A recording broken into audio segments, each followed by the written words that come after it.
The Prince of Wales has just released a statement concerning the ongoing conflict in the Middle East. Yes, GB News royal correspondent Cameron Walker joins us now with the latest. Cameron, what's he said in this statement?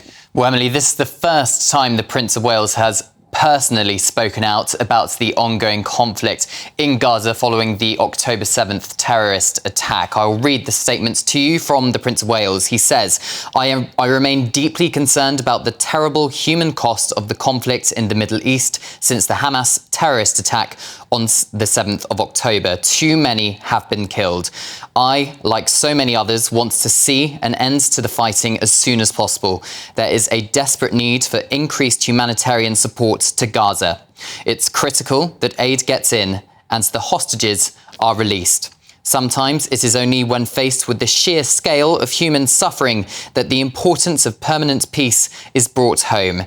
Even in the darkest hour, we must not succumb to the counsel of despair. I continue to cling to the hope that a brighter future can be found, and I refuse to give up on that. Well, that's an incredibly powerful and strongly worded statement from the Prince of Wales. Of course, he does not call for a ceasefire. He stops short of that. Clearly, it's also not his place to do so because as a member of the royal family and indeed the future king, he stays out of politics. We know the British Parliament is voting in a non-binding vote tomorrow on whether or not a ceasefire is necessary in Gaza. But this morning, Kensington Palace released details of a series of engagements the Prince of Wales will be doing in the coming days. He's expected to meet aid workers supporting the humanitarian effort in Gaza. Perhaps he will also speak to people on the ground there, although he is staying in the United Kingdom, so perhaps it's going to be via some kind of video link or something.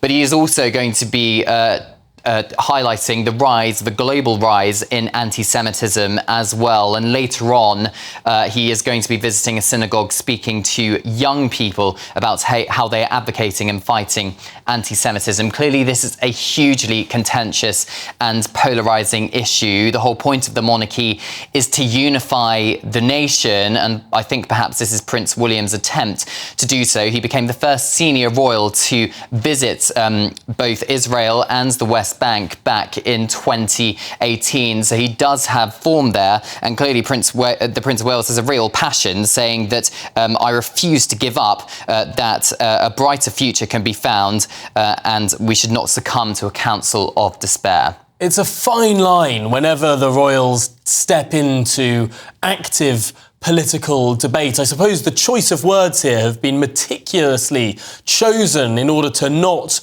step into the contentious words. I noticed the words ceasefire not there, the words humanitarian pause not there, but the words release the hostages, get the aid in and reach a permanent peace. I suppose things that broadly people could agree with in the round. But Cameron, how regularly do senior royals step into political issues like this? And will this have taken quite a bit of thought?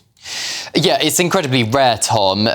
Clearly nothing happens by accident with the royal family. The Prince of Wales has several aides who previously have worked for the government. I would be incredibly surprised if both Downing Street and the Foreign Office was not consulted on the Prince of Wales's plans before he has released this statement, or indeed planned these engagements. But I think the tone of the statement is clearly one of humanitarian aid and peace, and trying to please both sides, whatever side of the conflict you're on. Yes, it's not particularly controversial as a statement in and of itself. Thank you very much indeed, Cameron Walker, our royal correspondent. What do you think, Tom? Do you think that is veering into the political by even giving a statement on an ongoing conflict? Yeah, it's such a difficult one, isn't it? Because you'd think that saying the hostages should be released would be not at all contentious, would be the most asinine thing you could possibly say.